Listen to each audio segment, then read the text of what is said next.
Hi, Sam. Hello. How are you? What's up? Hi. Is Okay, there? I want to jump right into something that I was sleeping on for a while. Somebody sent me a link to this. It's just on Amazon, but I was walking around getting my coffee, preparing for a little pod. I guess pod never really caught on, did it? A Anyway, pod? let's just call A this the cask? sode. The The sode. sode. Okay, this might be particularly interesting for photographers who, are a little bit more conscientious and worried, I guess, in general about stuff getting stolen, right? I'm Air already tags. intrigued. Tell me more, Sam. Air tags, big innovation in that space. Super Big cheap, throw innovation. them anywhere, awesome. Two things. One, this device I'm about to talk about, but two, an even cheaper solution, although this wasn't that expensive. Buy a dummy AirTag. Okay. So wherever, like hide, you've got a camera bag. You want to be able to monitor. It's also useful not just for theft, but if you have, say, a checked bag or something, and Yes. they stow it under the airplane, it's such a relief as you're taxiing down the runway to do a quick, like, find my check and You're like, wait see a that minute, it's the coming. bag is coming with you and not left behind. But anyway, Why is my bag not moving? hide your real AirTag, uh, as best you can. I've literally cut open little like slots and slipped it in to like the in between fabric of things and then like sewed it back up or whatever. Mm. Whatever you want to do for that. And then buy a dummy AirTag that's a little more obviously placed. Anybody who's Mm. taking the time to steal your crap and then go through it, they're going to say, "Oh, AirTag, throw," and then they're not going to continue to look for the real AirTag because nobody's Potential that. more air tags. Yeah. Who's So got that that kind of money buying multiple air tags? no, you can buy That's a what they dummy think. AirTag for cheap. But Right. yeah, exactly. That's what they're thinking. But here's something really Wait a minute. cool. This is a dummy. So this is made by Elevation Lab, which I think also makes some other stuff that I have, like on my laptop mount and stuff. But this is awesome.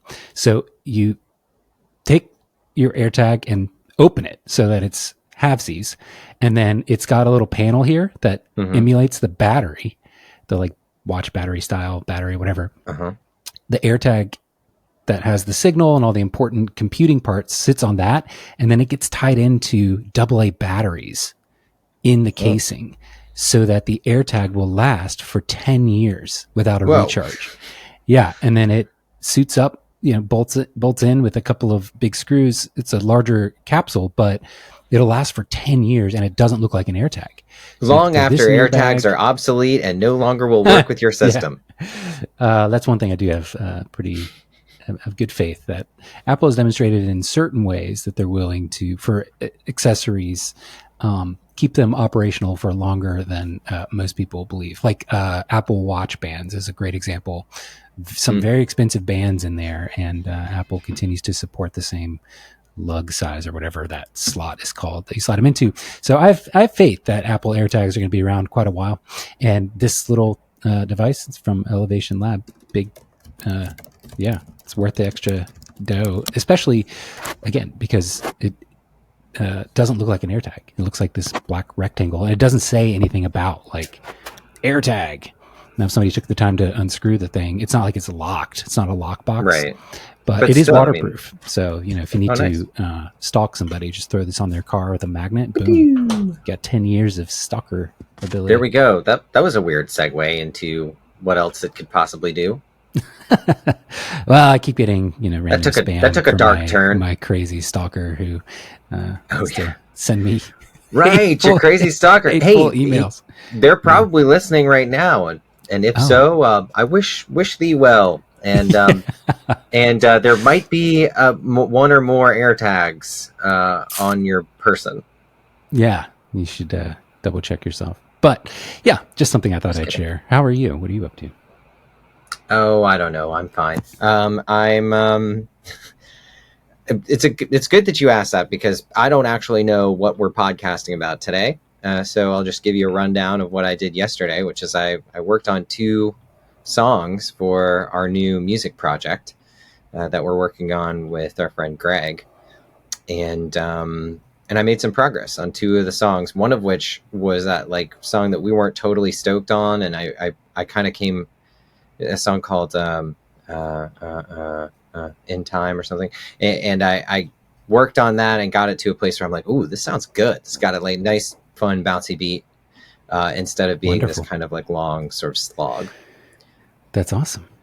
So that's pretty much what I worked on yesterday. Other than I also put out my year in review finally, Urine which I've been review. my year. Did I I've say been waiting urine? for your urine review. It's okay. My urine review. Everything is fine. And my year in review. Did I really say urine review? It sounded. Oh, you just said it really fast, so who knows? Maybe it's our connectivity. Okay, but so that's I all finished I my urine heard. review. Also, I was stuck doom scrolling Instagram Reels and started urine's on the mind because I came across one of the more recent videos. I was stuck in this algorithmic loop of things where it's like put toothpaste on the back of this magnet and boom, you have infinite electricity. Like these life hacks that don't actually Yes. work, but they Yeah. seem like they do. Yeah. This one I'm not going to test was like, do the smell of pools, what everybody thinks of as the chlorine, is that actually the chlorine or is it urine and bacteria that you're smelling? And like you got 2 big buckets, put in chlorine, an equal amount in both, and then a little bit of urine in one. Waited a day or something and opened it up, and he was like, "Oh my god, I smell it's the nostalgia of my youth is the one that has the urine in it, and the other one smells like water." And I'm like, I don't believe that. I think it's mostly just regular just regular stuff in the water that is making it smell a certain way over time, not necessarily urine. Okay, that was quite a tangent. Sorry, your year in review. Sorry, did you say anything? I was doom scrolling something else, and I wasn't paying attention to anything you were saying. It's all good. Yeah, how do you feel about your year in review? I think I feel pretty good about it. This year, I decided to kind of include a bunch of stuff that I don't normally include in my year in review. Like, so I said it again. Year in review. I'm not gonna say year it. review. Well, we're doing a year review. We're doing a year review. We're doing the whole year. We're doing a review. So I included a bunch of stuff in my year in review. I'm gonna pull it up and take a gander again as we're talking. That I don't normally include, like events that I've shot this year. Your website is clean, man. It's good. I needs a good little inspiration for website layout. One of the things I've always appreciated about you is this tendency toward sort of blockiness and like kind of harsh lines and things. Yeah. Just everything is just so, it's like a Lego piece. Together. I like putting things in blocks. Maybe that is my Lego-ness of the past. I was actually inspired to do the front page of my website by Jeff Newsom, who at one point was like, even accurate. He basically said, like, I don't want to do anything with SEO anymore. I just want people to come to my page and instantly see all the photos. So it's like if they start there and they want to book with me, then we're probably a good fit. So my homepage is just a hello, I'm Nathan, and then here's all my photos. Go That's somewhere else to go to the about page to like learn about me. That's cool. Anyway, so this year in the year in review, I put some events, some stuff that I've shot this year for a bunch of local artists doing kind of like I do some photos. I love this one of this lady. It looks like the bouquet is being thrown into the water, but she's like trying to catch it. So that's an interesting way to interpret that. It was actually a woman who was throwing a bouquet of flowers into a river for her sister, I believe, that had died that year and couldn't be at the wedding. I think it was her sister, and also for a number, I think our grandparents or something, a few people that were not able to be there, so they threw that in the river, and that kind of, and it was going by as actually this is the thing that you shot with me. So did some events, did some things with artists, did some concerts that I've shot, and then I just kind of put in a bunch more of my own personal photos that I liked from this year, including stuff from like the eclipse, and which apparently happened last year. I mean, wow. It feels like a million years ago, but and then a few photos. It feels like a year since family. we talked last, so there's too much happening all at once. That is true. It has been a while, So although I'm glad that we've gotten at least two podcasts done in a row, sort of. this is this is true. Okay, talk to me about how you not how you necessarily decide what's going into your year in review, but the order of them. How do you? What is your? Do you have a Sure. process? Do you just put them chronological? Is there No. a yeah? I'm putting them. I'm designing it for more for impact. Like I want some of Mhm. the best photos sort of more towards the top, or so the most like easily accessible photos towards the top. It's kind of like Sure. how I lay out like an album or a mix when I'm like making a mix for somebody, like a mix of songs, not a mix of one song. Yeah, Um, like a mixtape for like a those mixtape. who Sorry, remember them. mixtape. Where I kind of do the sort of most like interesting or most easily accessible stuff right at the beginning, things that look really good that'll kind of grab your attention, and then as I go on, putting in some of the more important ones next, and then as it kind of gets towards the sort of middle end, those are sort of my favorite photos usually. Those are the ones that kind of Okay. like are the ones that were a little more experimental or more fun or more meaningful for me personally. And then that's kind of how I lay it out. And then once I and then for the second part of it, I just wanted to also include some like events, so I put that in the middle. Like if people want to check that out, they can. And then at the end is just a bunch of fun photos of Sadie, pretty much, and Yeah. Abby. Yeah, the family That's how stuff's I lay not it to out. be, if you're comfortable with that on the internet, it's Mm-hmm. totally something that adds, just obvious, unspoken, deeper connection between potential clients and you, and like what you're all Yeah, about in your life that and is something that everything. and I'm sure a number of listeners can identify with this, but it's something that me and my wife have struggled with a lot throughout our life is just how much we put out of our lives. I'm pretty extroverted and I don't care. Everybody can see, who I am and what I want to do. But Abby's pretty introverted and doesn't really want a whole Yeah, lot of photos of herself online, and especially doesn't really want any photos of Sadie yeah, on social media. So we've made a point to I have almost not posted any photos of Sadie on Instagram or Facebook or yeah, anything else. I do have them on my own website, but that's because it's my own website and I feel more totally. Yeah, comfortable there. But in but when people have posted photos of Sadie online, sometimes we've had to be like, hey, can you just like take that down because we just don't want her part of the algorithm. The other mm. thing, but personally, Let me know I if you guess want me to take down that like super viral eating pizza at a it's a terrible picture, you can barely even see her.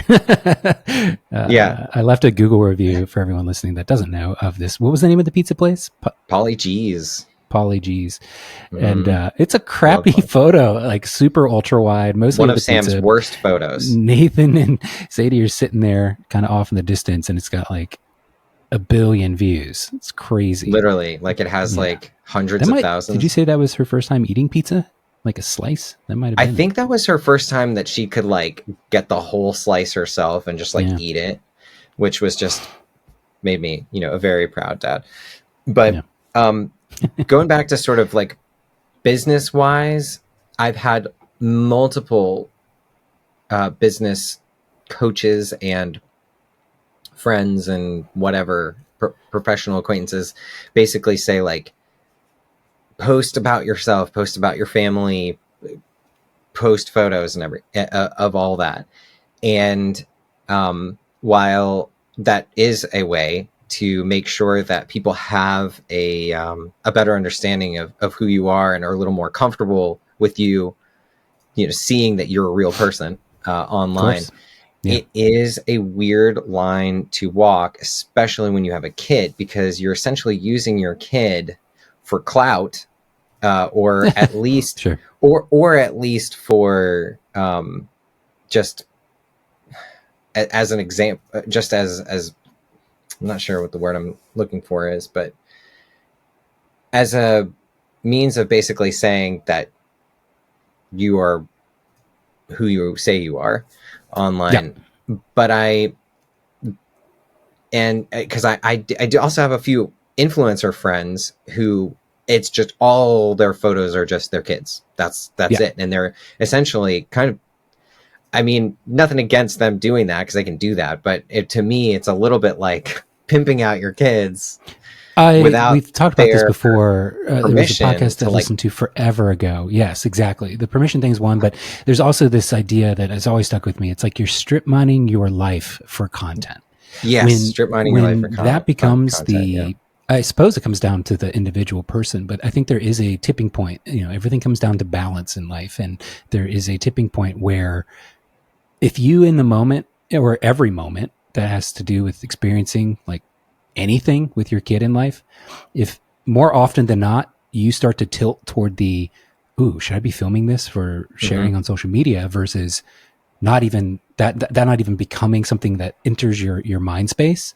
If you Mm-hmm. start to tilt more toward the former, I think that's a bad sign. That's a sign that, Yes, 100 oops, percent. maybe you need to rein it in a bit because your incentives and priorities are out of whack in a way that Right. tends to only uh, compound and get worse over time until you don't even realize, like, oh my God, I've shared like 17,000 images of my kids on the internet, and now they're 16 and asking why, and stop and take all those down. And that's Mm-hmm. not only an awkward conversation, it's an ethically weird. It's not a great way to like build a business and an audience when anything, even if it's your own child, can take it away from you and say like, hey, stop posting content about me.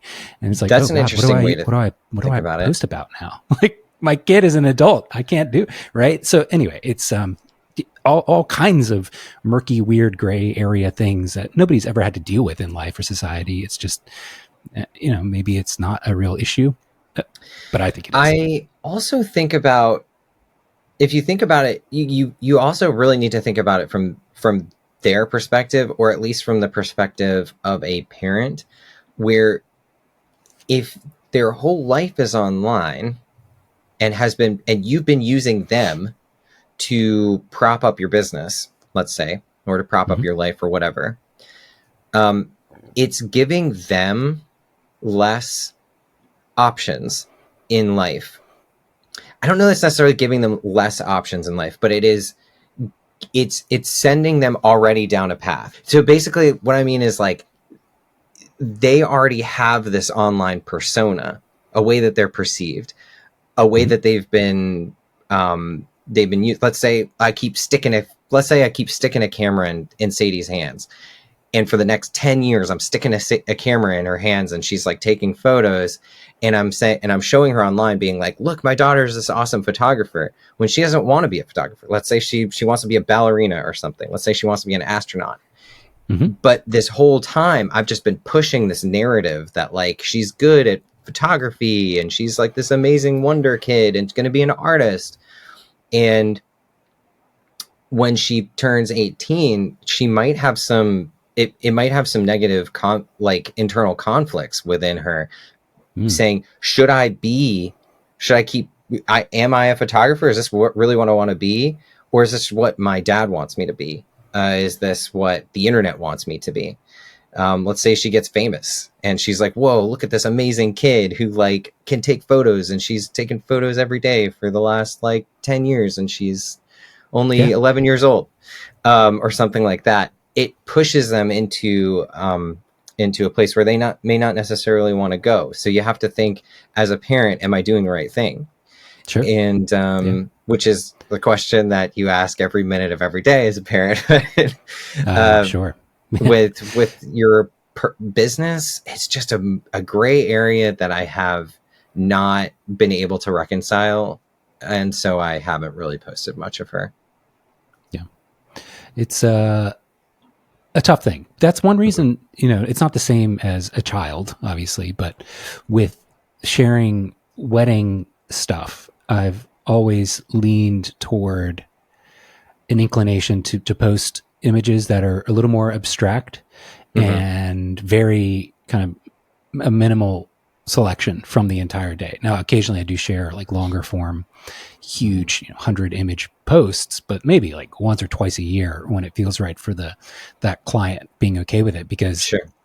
it's not going to impact anything really to do with their entire arc of life, probably. But I don't want to make too many assumptions about how I'm representing their wedding day in a way that makes that too many decisions for them, essentially.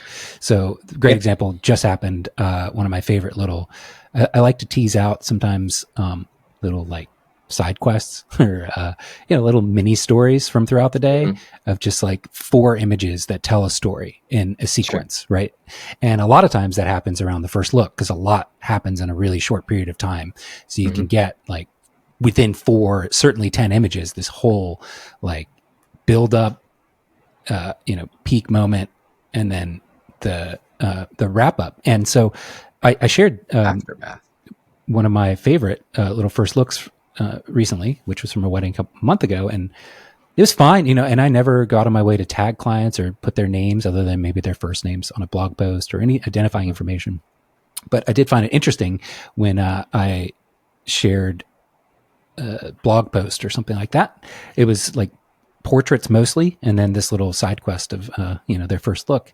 And they were like, oh my god, we love these, blah blah blah. Just FYI, when you send the full gallery, can we get 2 different versions, one without the first look and one with it, because we kind of want the first look to just be for us. And I was like, oh, that's really interesting. They didn't say take the images I shared down. They didn't even address the fact that I had put them in any type of public thing. But I did notice the groom was very reserved and I don't want to say embarrassed. It's not the right word, but it's somewhere in that orbit where he was tearing and very emotional. And I think that's really sweet and should be shown and celebrated. But I can totally understand somebody not wanting that, and so it's just a constant battle that I think is only going to get worse over time. Especially this whole generation of kids that don't have parents that think through any of this on any level and just share pictures of their kids their entire life. I wonder if that's going to surface a wave of folks that just, I'd rather not have any images of me on the internet at all. If not for the reasons we've stated already, then for like, I'd rather not be added to training data for AI by these sketchy social media companies that, take our photos without any ability to opt out. So who knows? But I do think it's going to be increasingly weird and problematic in a way that, like you said, I think is the best way to start solving that problem is just stick to your own website first for most of that stuff, where you have control and it's a little less visible. Yeah. Not to knock your website traffic, but I'm assuming you get less reach there than you do on social media, because I do. But definitely. Yeah. No, man. There's thousands of visitors every second. I've got a counter that's just going up. All you have to do is refresh, and it goes up. 2 stalkers sending me crazy stuff every day. You think you have a crazy stalker? I've got 4. Okay, so, but I wonder, I wonder if it's time to start having a discussion with clients beforehand of setting expectations for what you're going to be posting, how you're going to be posting, and trying to get them on board with it, or like getting a sense of how on board they are with it, not necessarily pushing them in one direction or another. The reason I ask that, or I say that, is because I know so many photographers who post a certain thing. Everybody posts a certain type of thing. Everybody has their own style. You have this abstract artistic style. I do too, with mixed in with real moments and things like that. And a lot of people have these epic, like, real moment or elopements or whatever it is, your thing, you're doing that thing. Up until really in the last few years, we've talked about this on the podcast before, it's been this unspoken understanding that your photographer is going to be posting stuff and everybody's excited to see it online. But really in the last 5-10 years, I feel like there's been less of an excitement to like see your photos on the photographer's website. or photographer's Yeah. Instagram. And I wonder, I don't know. you don't think so? I don't think so. That's a hard thing to measure because I am going to assume that any client you hire. Okay, so actually, take this back to should this be a conversation you have with your clients? I definitely think so, but you have to keep in mind some things aren't an issue until you make it an issue in their head. So you have to tread lightly. One thing I slip in. I don't want to say, I don't mean to be that I'm sly about it, but I don't make it a big deal during the initial client call is, I walk through, okay, so just to get through some of the logistics, your full gallery, you'll get a sense of, the experience and how you download everything and navigate with some of the sample galleries I'll send you after this call. But also it's up for 2 years. Usually the full gallery is ready within about a month after the wedding. But I do like to share a few of my personal favorites within just a day or two after the wedding, on social media, maybe my blog or something like that. So you have something to, send to eager friends and family that couldn't be there and just tide everyone over until the full gallery is ready. And then boom, I move into the next logistical aspect. So I do that exact same thing. Yeah. Setting that expectation super early. So it, just grounds their timeline of when they're going to see stuff and where.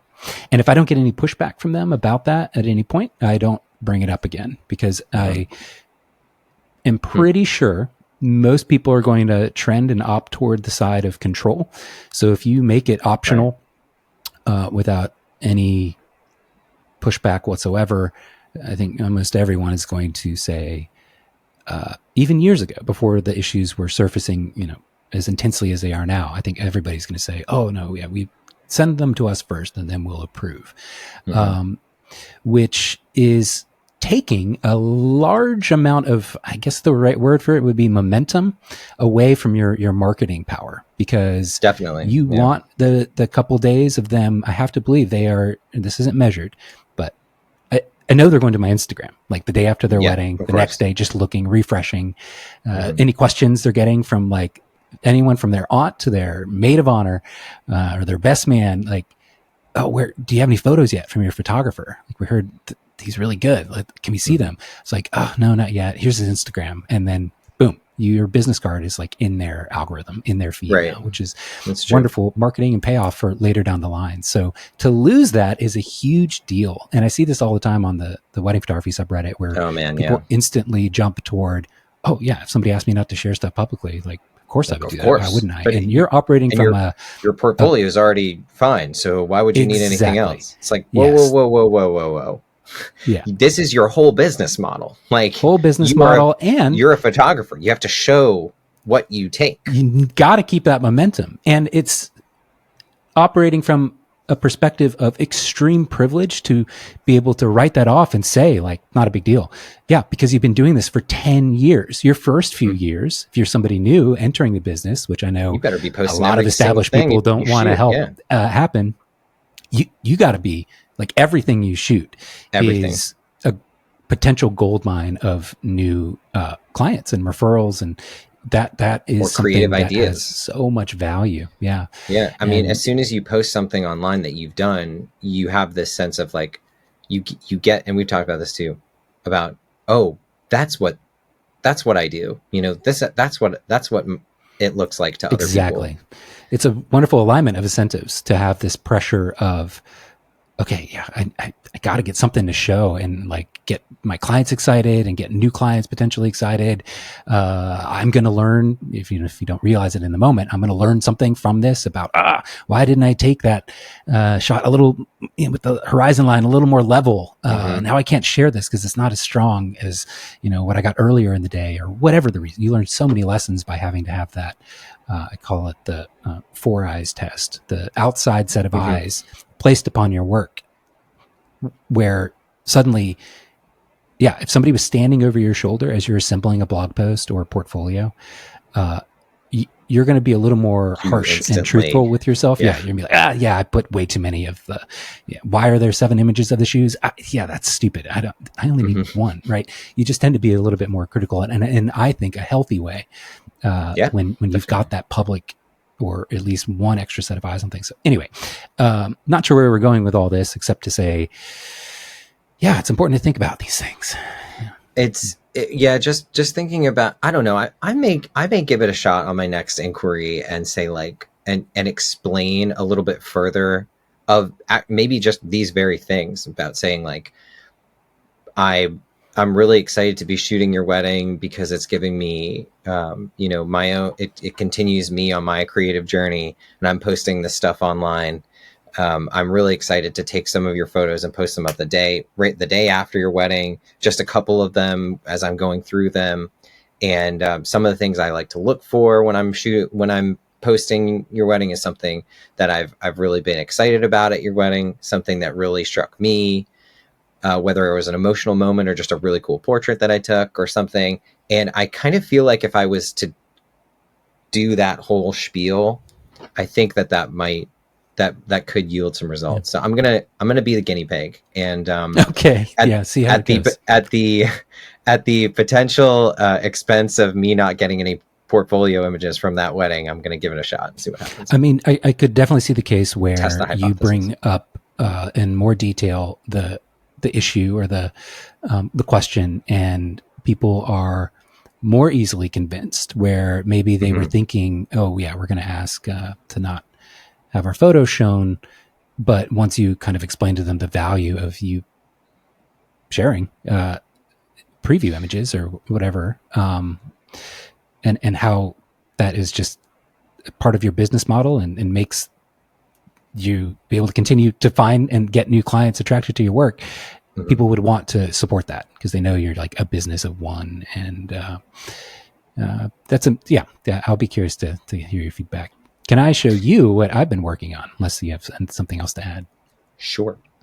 Great. This will be the first ever preview of, okay, I'm assuming saw the little reel that I made a couple weeks ago, where I like took a bunch of random photos and then pop it into a memory card reader, and boom, it monitored that automatically and then imported. So I built a Mac app version of this. Workflow. Yeah. Okay. So it's already been running, so it doesn't have here's the opening splash screen. I'm going to tidy up this text a little bit, but it's just like a terminal.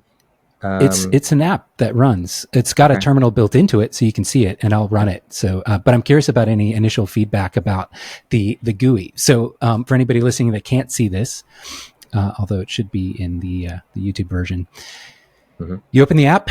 It runs on Mac right now only. You choose a folder to monitor for RAW files, or you can have it auto detect when a memory card is inserted. So without having to do anything other than just pop your memory card in the computer, it will start to detect all the RAW files. Or if you select a folder, which I've got one selected here, it's got a bunch of RAW files from our wedding. You select whether you want it to do, I might change the wording on this from select only to maybe culling or like duplicate detection. Okay. But you can have it do duplicate detection plus editing, or edit only to every RAW file in that folder. Wow. You can have it do text message notification using your own account, but I think for like the first wave, I'm just going to let people use my own. Twilio is a service that does text messaging from a number. It costs me money, but it's like very cheap. So I'm going to let people use my account. So all they have to do is enter their phone number. For now, this will be probably for like the first 100 users, because I don't want to pay for people to do this for free. You enter your phone number, and then you'll get text message notifications about every step along the way. And then under AI editing, right now, Imagine is the only AI tool possible, because they're the only ones with an API, which means I can hook it into their code and send stuff off automatically to them. But I want this to be brand agnostic. It's just they're the only ones right now that allow for this. So you enter your AI account information. You can set, when you do that, you can choose from any AI profile in your account, which is cool. Amazing. And then all you do is start the workflow, and it monitors whatever established folder there is. And right now it's set to 10 seconds, but I think I'll make it a minute. It'll just watch constantly that folder. And if no new RAW files are added, it will kick off the workflow. And it does this whole kind of process in the GUI where you see the terminal just churning away. It goes through one image at a time. There's like 7,500 images in this. Gives you a little percentage update. Takes a couple passes to try and pick the best images to send off for editing. Because right now, imagine, they charge you a few cents per image. You don't probably want to send the whole folder. Right. But so that just literally color codes everything with a color and then sends it off for editing. But if you wanted to just establish a folder or insert a memory card and have it send everything off for editing, you would just say edit only, start workflow. And the exact same thing happens. It just monitors that established folder. And as long as there's raw files in there and no new ones are added for a minute, boom, it'll just send them off for editing automatically and send you text messages along the way. So amazing. That's where it's at right now. Yeah. What do you think? That's incredible. That's incredible. I've been talking with you about this idea you had for like, I don't know, 6 months at least. You've been kind of tossing around this idea, and a few little pieces of gear have come along the way to kind of it all started with this one, the Tainer, where it's got a built-in Ethernet. But this drive is wonderful for on-site backup, but it only really lets you hook in to Dropbox as a place to send everything, which is not super ideal for doing anything else with the images. Yeah, Dropbox is kind of a pain in the ass. But although I do like it. I do like Dropbox. I like it more than anything else right now. Dropbox, I don't understand the Google Drive love. Like, people are crazy. Google Drive is also a mess, but okay. So, but this is seeing it all come together as the Epic workflow is incredible, and seeing that you've actually built an app for this is pretty impressive. So I'm very very impressed. This is cool. I'm excited to see what people do with this thing. Yeah, thank you. Cool. I am, just in the process of discovering and fixing and trying to anticipate bugs and like just user confusion. I'm trying to make it as absolutely simple as possible. One thing I think I need to add. So right now, if you think about it, with auto detecting on the memory card, okay, you insert the memory card, it's going to send all the edits and selection metadata to the folder on your memory card, right? So I think it might be useful to also add a radio button to optionally copy the images to another destination first, so that the video that I shared demoed this entire workflow through this other piece of hardware. Like you mentioned, there's a bunch of new tools enabling this idea. It's called the UT2 by a company called Unified Drive, and it runs code on it. So it's got a memory card reader. You insert your card, hit two buttons, boom, it auto imports to itself, and the code spins up and runs, which is great. But when you think about it through an actual laptop, it's a different interface. You're inserting a memory card that needs to be detected. The computer doesn't know to automatically do anything with the data on that card. So I think I might try and build out a copy to a destination first and then run the rest of the workflow. But something is kind of appealing in my brain to insert the memory card, all the data gets written alongside your raw files on your memory card, and then you import from your memory card like normal. Yeah. But one cool thing you could imagine, this might get a little too confusing, which I'm trying to avoid, is you could set up a Lightroom auto import folder for Lightroom to monitor, set that as the destination that the Epic workflow copies to, and Lightroom could start to auto import all the culled and edited results. So everything is rendered by the time you get back. It would be, but Lightroom is really weird about monitoring. It always has to be before you start the workflow, whatever the folder is that you select you want it to auto import from has to be totally empty. Can't be anything else in there. So every time you run this whole thing, you would have to then copy them out of that before you start the Lightroom side monitoring again. So it's kind of weird. These are the problems with this kind of path that you build. There's so many weird gotchas along the way that you don't realize until you do it.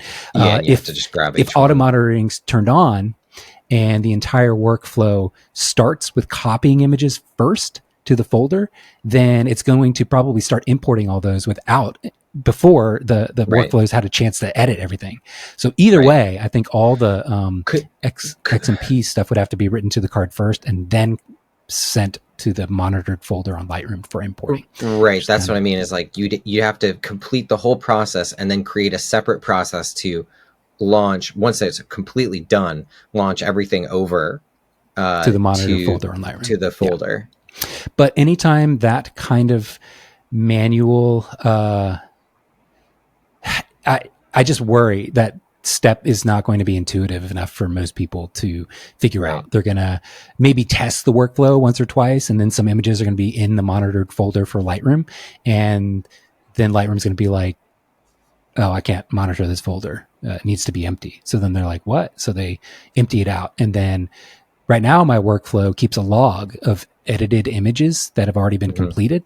So they would have to remember to clear that log before running the workflow on the same set of photos again. And like weird little gotchas like that are just very, very likely to surface with auto importing into Lightroom. And that's mostly because Lightroom is stupid in the way that it restricts you into monitoring a folder for import. It's so frustrating, and they've never evolved it. I think it's been the same way for at least a decade. So I don't anticipate them giving more controls and, just ways to configure that. But either way, the workflow as it is now works exactly the way that people were excited about in that video, where you insert a memory card, it sends it up for editing, every raw file on there, and then downloads the edits for you automatically. And like I said, I'm just trying to build out on-device culling so that it chooses one version of every kind of scene or burst or duplication to save money on everything. But it's also, I think, if you generally use the same settings on something like Imagine, like their app is very configurable, customizable in terms of all kinds of things, masking and face detection and whatever. But 9 times out of 10, I don't know about you, I use the exact same settings. So what's cool about this is you can just go to manual folder mode, choose the if you've already culled your images using manually or maybe another AI editing app or whatever, or culling app. Once you're done and you have your selects, you can just say select folder, edit only, and it will. I can build in I don't know, if something's flagged, scoop this up for editing, and it will edit those without having to go into the app at all, which I think would be kind of nice, because that would be really close your Lightroom catalog, then open it back up. But this way, it would just edit all your manually selected images, and then without having to close Lightroom, once the edits are back, you could just select all, update metadata, and boom, the edits would just populate. So lots of different avenues, ways to take this. As a demo, awesome. I think it makes a huge impact. It really anchors people's minds in how a workflow could look.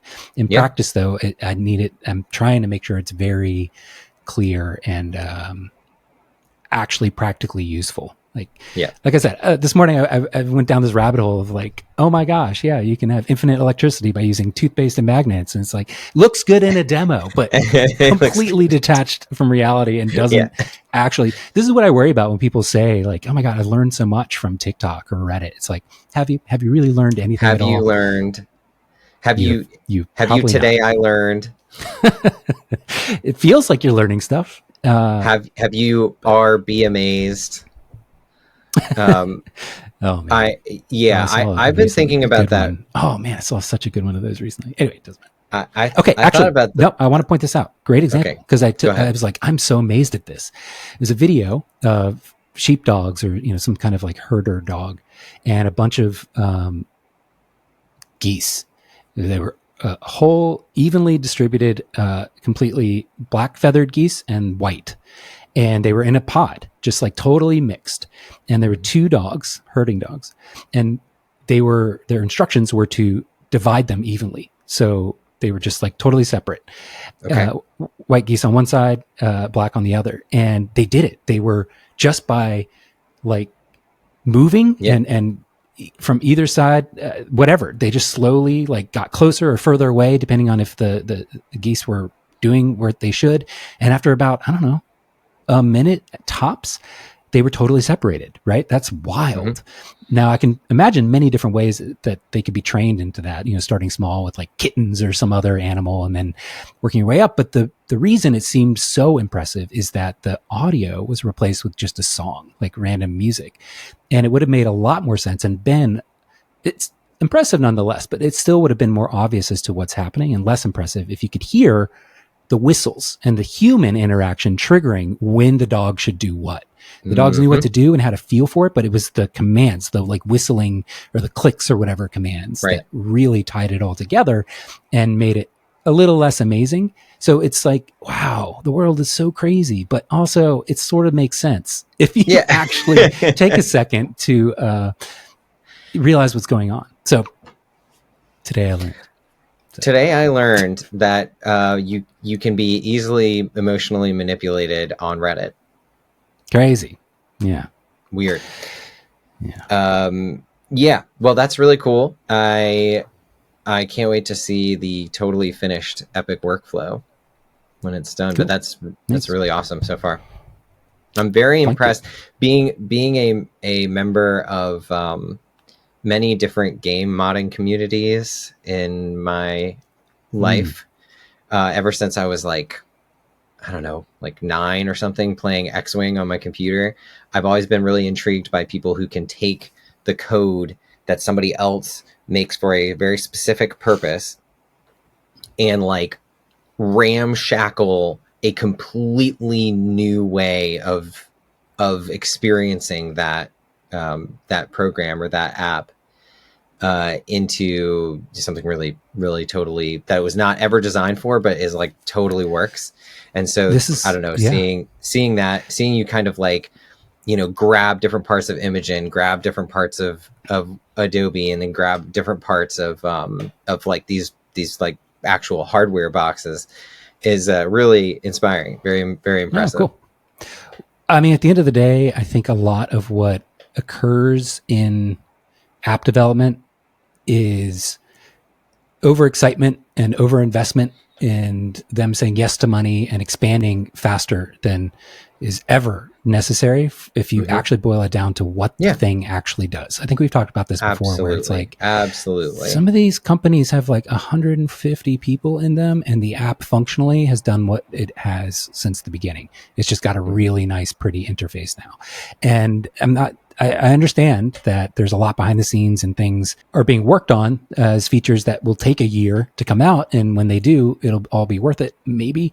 But it's like, I think at the end of the day, it's a better call as a company, one of these bigger companies, whoever you are, to open up some of the resources in an API so that other people can take what you've built and tap into it and make it more simplified, because I really believe that most everything in business and workflow related, especially for photographers, like if you're doing a really good job and you're consistent and everything, you shouldn't be making huge changes, right? Like you should have a pretty well-established flow of what your editing looks like. Like right now, I almost always workflow-wise. Yeah, exactly. Exposure, white balance. Like the rest of my preset, I'll tinker with things on edge cases of like where they really need it, but 90%+ of the time, I'm just dialing in exposure, white balance. Like that's it. Mm-hmm. But selling that as an AI profile, people get confused because they're like, oh, I'm only seeing adjustments to white balance and exposure through the AI profile. It's like, that's how it's designed. Everything else is locked in. And they're like, oh, well, that doesn't seem worth it. It's like, what? Maybe it is because I've worked so hard on the way my preset applies to everything, at least if you want my look, that I don't have to worry about all those other features. But people like will over engineer stuff just to try and juice the value, basically, is what it all comes down to. Really fancy, big, elaborate graphic interfaces and all this that at the end of the day just adds even if it's one or two extra steps, it's enough This that complexity. It's like, is this necessary? Like, why can't I just hit go and I come back and everything's ready for me to take like a manual pass over it? Like, that's the dream here. Yeah, that's the dream. So that's really cool. That's what I'm working toward. Anyway, I'm going to release this just on Patreon. I don't have any plans to like make it a big giant thing people have to buy. Just for any of my patron supporters, boom, it'll be there. I'll update it, get feedback from them, and that'll be that. So I think that's great. What I'm really hoping is that I can get the culling, the select side of it to be freaking amazing. It's definitely a super hard problem, but I'm working on it. It's there. It's getting there. I would say it's about where, performance-wise, where the selections are about as good as maybe where every industry standard was like 2 years ago. So I'm still working on it, but it's yeah. Okay. So this is your own culling method? 100%. It's using models that are here. Let me share my screen so you can see some of the impressive code. Okay, where is it? Very impressive. Very impressive. This is just every module and component into one giant thing, so you can see. So yeah, here's kind of every section. Let me get to the actual. It's like almost 2,000 lines of code, which is awesome. It's nuts. Start and stop workflow, blah, blah, blah, blah, blah. I'm going to have to blur some of this out. If you didn't know, today you learned that, yes, Sam went to school at CNU as a computer science major. So that's how he knows how to code. I don't know how to code. Switch, blah, blah, blah, main workflow. It's okay. But yeah, it basically uses these like neural network machine learning models that have been out and released for like 5-7 years, and you can take those and train them on your own kind of set of data and variables. So it's definitely pulling in a lot of resources that I didn't create, and tweaking them, and one giant big connection, like you can see here. Awesome. Yeah. Kind of describe, but yeah, if you're listening, I'm just scrolling through 2,000 lines of code, and then literally code. This is it's really interesting for me personally to look at all this code, and I'm just going to say that it looks amazing for those who may not be able to see it themselves. For instance, people who might be listening. Yeah, just very. And then like weird things, like I just added a time dimension. So one of the issues I was running into with the selection was that if there were an obvious huge burst of photos, like 5+ images of essentially the same scene, it would know what to do with it, like identify that as a cluster and then surface the top 20% quote best images from that. But say you've got 1 or 2 images, it would tend to skip over those. So there's like a time dimension built in if there's like fewer images than that, that it doesn't skip over those and still identifies it as a cluster. Still tweaking that a bit. I've thought about many ways to handle calling that I don't think other calling approaches have dealt with, where maybe you ask in general, like the photographer up front, what is your like frames per second that you shoot with? And then that way you can tweak the sensitivity automatically of how it's thinking something is a pair or not based on frames per second, which I think would be really cool. Problem with that is I think a lot of photographers kind of ratchet up and down. Yeah, I sometimes am shooting high speed and sometimes not. So and sometimes it's just a single photo, and I'm like, oh, I got it. Another kind of sort of in this orbit of related, I made a video saying like Canon. We talked about this last time, I think. It should really work where you hit the shutter if you're in silent shooting. And if you have pre-continuous shooting enabled and you half press the shutter, you hit the button, it should star rate that decisive moment of when you hit the button, so that in post later on, you can see what you actually like made the decision, and then also go back and see all the pre-captured stuff without having to wait in. Sony does that. Sony has that built in. Oh, you can have, they They have that Oh, exact cool. workflow. It seems like I had somebody else test it for me. And why, if you're a Sony shooter, that's what you should be doing. You should use pre-continuous shooting, and yeah, go crazy. Go As long wild. as you have enough storage. I don't know, maybe not if you have a 40, 50 megapixel That's most camera, of but them. yeah. But pre-continuous shooting, and then it'll just star rate, or it'll also visibly add a frame that has like a big, it's mostly black with like a box and an arrow, like a visual separating Oh, frame cool. between the pre-auto shot stuff and when you actually hit the shutter, which is pretty That's cool. really cool. Yeah, Um, that's really cool.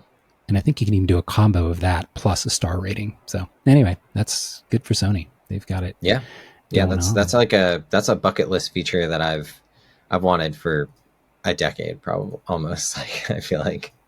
Totally. Yeah. Um, cool. Anyway. Well, we're almost at time here. What's going on this week? What do you got going on? Oh, I'm going to be this weekend headed to imaging in Dallas, Texas, and Nice. on the way, shooting a engagement session in Chicago. So basically, Ooh, extending and awesome. connecting my connecting flight to get off for like 8 hours, shoot a session, come back to the airport, continue on to Oh, Dallas. So that's incredible. That yeah. is amazing. Mm-hmm. If you got enough time, go to Mr. Beef and go get the Okay. beef. I doubt I'll have that much time, but Mm. is that a Chicago like That's the awesome place that the place? bear was based on. Oh, cool. And I went there and I got the beef, and it was awesome. Nice. All right. It's like the bear is made a absolute like carbon copy replica of the front desk, and really almost the whole restaurant. So That's it's really really cool to like walk in there. You're like, oh my gosh, I'm like in the bear, dude. That's awesome. I and love the it. beef is real good, and they're really nice in there too. So um, Cool. Good to know. Yeah, I would so love to do that. nice. All right. What do you got going on? Anything cool? I just got some catching up on some editing to do and organizing for next year, and then I've got a couple of family documentary sessions that are coming up in the next couple of weeks that I need to prep for as well.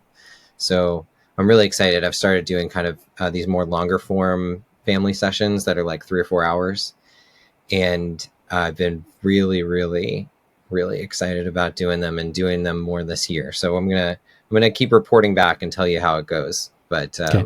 so far, it's been really fun. Leaning into the one thing we just talked about, like not being able to show. That's Yeah, pretty yeah, awesome. those are that's exactly like part of the reason I bring that up is I'm gonna need to be talking more with these families coming up, because so far I've gone in with the understanding like, hey, these are some of my first ones of these. I need to be able to like show them off, so I'm going to be posting them online, and they're like, okay, great, yeah, definitely. But going forward with some of these more you know clients that aren't just like friends, um, I've I'm going to be talking with them about what I want to be posting and how it's supposed to look and things like that going forward. So again, I will I'll also report back on that too, because I know there's lots of people who listen who also do family sessions. So Totally. yeah, Dude, awesome. Let me know. But all right, everyone. Until it's been well, great talking to you all and not being able to hear any of you respond to any of this. So that's actually really great for me, because then I reply can in say the whatever I comments want. wherever you're listening. Yeah. Well, yeah, put it in the comments what you want to tell me, and then I'll read that. Love it. Just Nathan though, not me. Just yeah, he doesn't care. All right. Well, All right, well.